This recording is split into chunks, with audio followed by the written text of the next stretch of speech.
Hey guys, welcome back. I hope you are having an amazing day. Let's get right into the stories. The first one is a pro-revenge story. I'm not sure if this tale really fits here, since I wasn't the one actually wronged. My payback was on behalf of someone I've never met, and I honestly don't know if they ever got any satisfaction from it.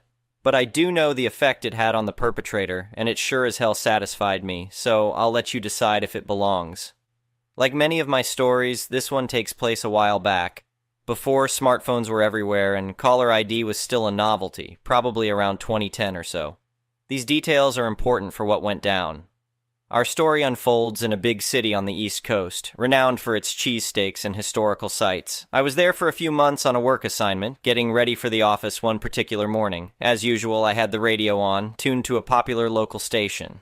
The DJs had this thing they did called Wake Up Wednesday, where they'd make a prank call live on air to some poor sap nominated by listeners. Now, doing prank calls on the radio was a legal gray area back then. I'd been a college DJ myself, so I knew the FCC rules. You can't make fake emergency calls or anything misleading like that. It's a federal rap, and stations could get massive fines, licenses revoked, maybe even jail time for the staff. Serious business. But prank calls were this weird loophole that some stations pushed the limits on for laughs while others played it safe. The debate was still raging at the time. This Wednesday, the victim was a lady nominated by her own husband. How thoughtful, right? Apparently they'd had a power outage earlier that week, so the guy's brilliant idea was for the DJs to call his wife at work pretending to be from the electric company, saying it was her fault and she'd have to pay thousands to fix it. Real hilarious stuff. So they dialed her up at the bank she worked at, and this poor woman answered. "Hello, is this Mrs. Jenkins? I'm calling from Metro Power Electric Company. You had an outage a few days ago, right? Well, we determined it was caused by a wiring issue at your house and a blown transformer that will need to be replaced. That means you're liable for the full cost. We're looking at around $7,500 here. We can just add that to your next bill, or we can set up a payment plan, but your service may need to be cut off until it's settled. There's also a chance this could lead to legal action if...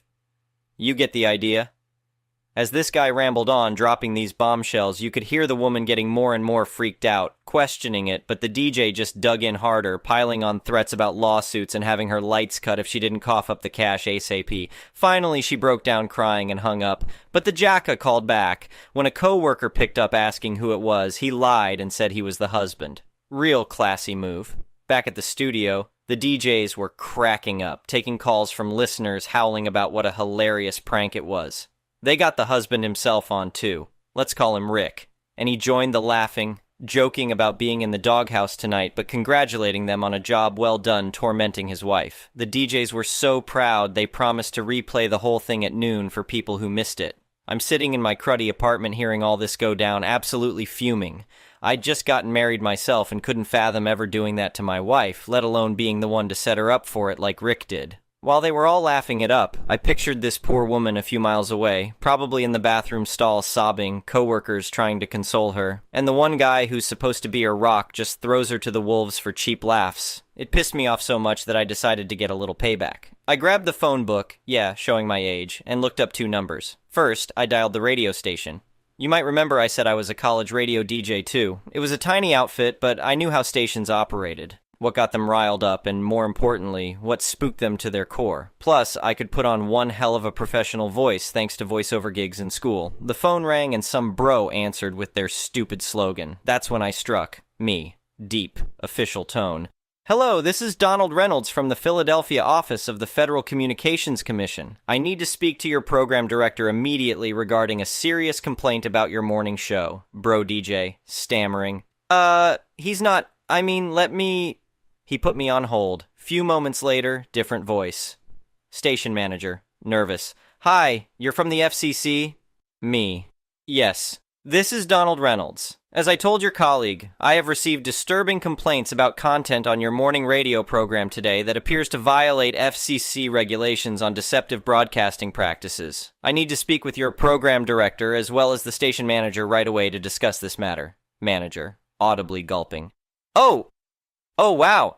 They're not actually in the building yet. They get here around 9. Can they call you then? Me. Sigh.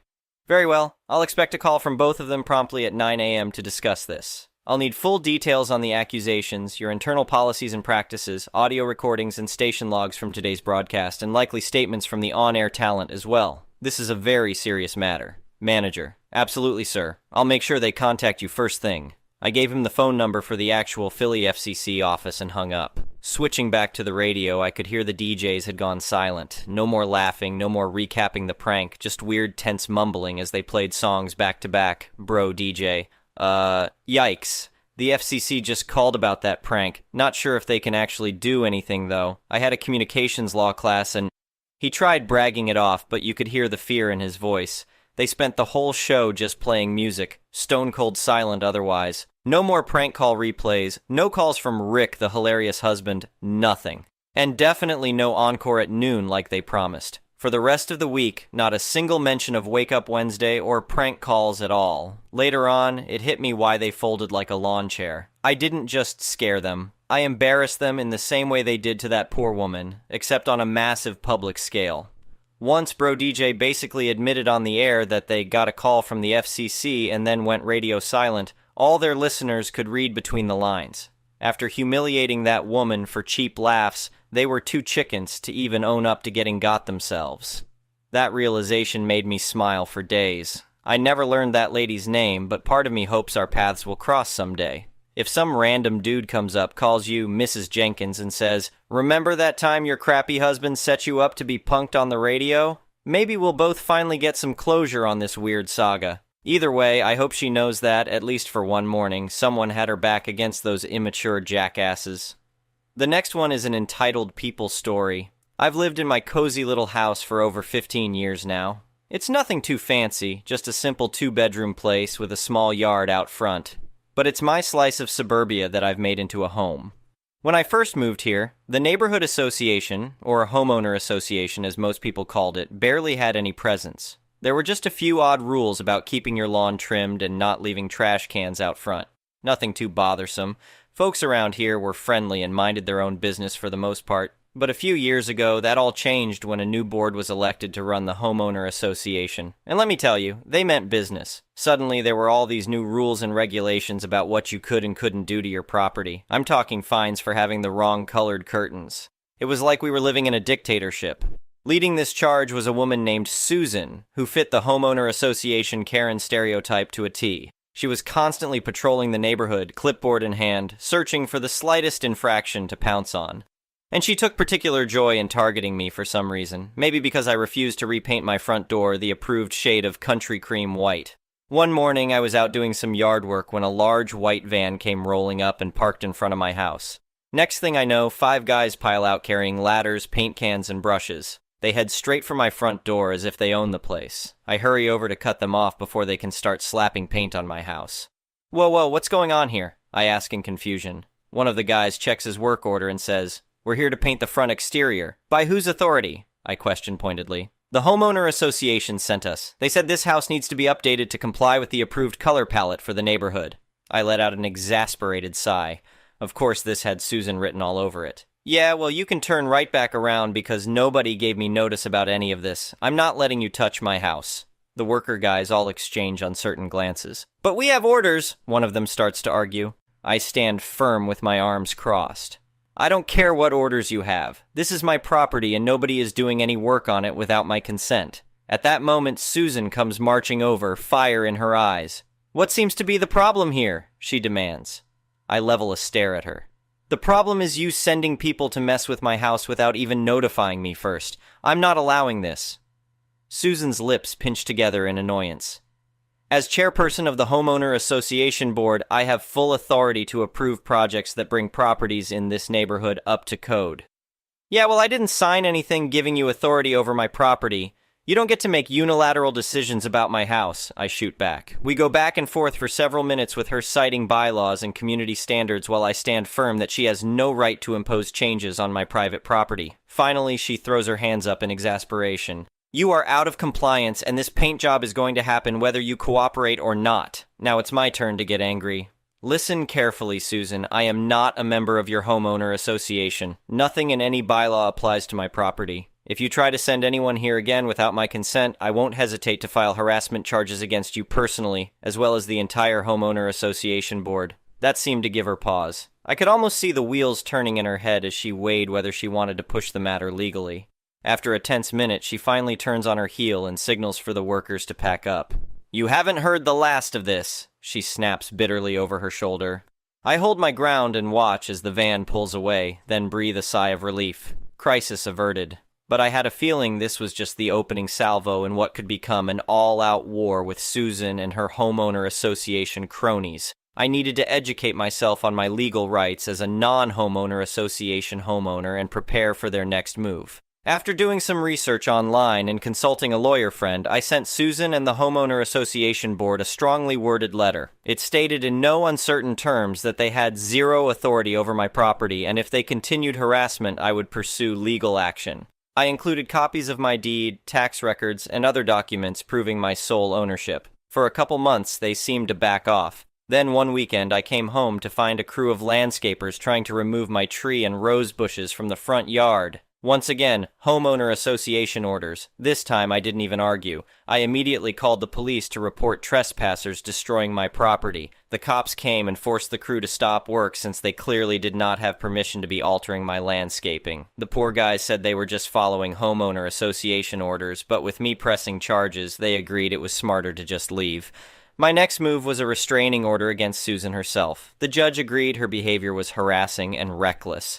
She was incensed about being banned from my street, but it was deeply satisfying to see her sputtering indignation. In a final act of revenge, I repainted my front door a garish neon green that clashed horribly with the neutral earth tones of the rest of the houses. The homeowner association tried fining me, but I gleefully informed them I did not fall under their jurisdiction. Eventually, Susan was ousted from the board and the new members were much more reasonable. They understood I was exempt from homeowner association rules and stopped harassing me. No more invasive crews showing up unannounced. I could finally enjoy my little non-compliant haven of a home in peace. So the moral is, don't let the homeowner association Karens of the world bully you into giving up control of your own property. Know your rights and stand your ground. Their fake authority only extends as far as you allow it, and sometimes the best revenge is a freshly painted green door to torment them with every time they pass by. The next one is a petty revenge story. As kids, I was 17F, brother was 15. We had horses, and for some reason in the winter the deer would break the top wire of the electric fence.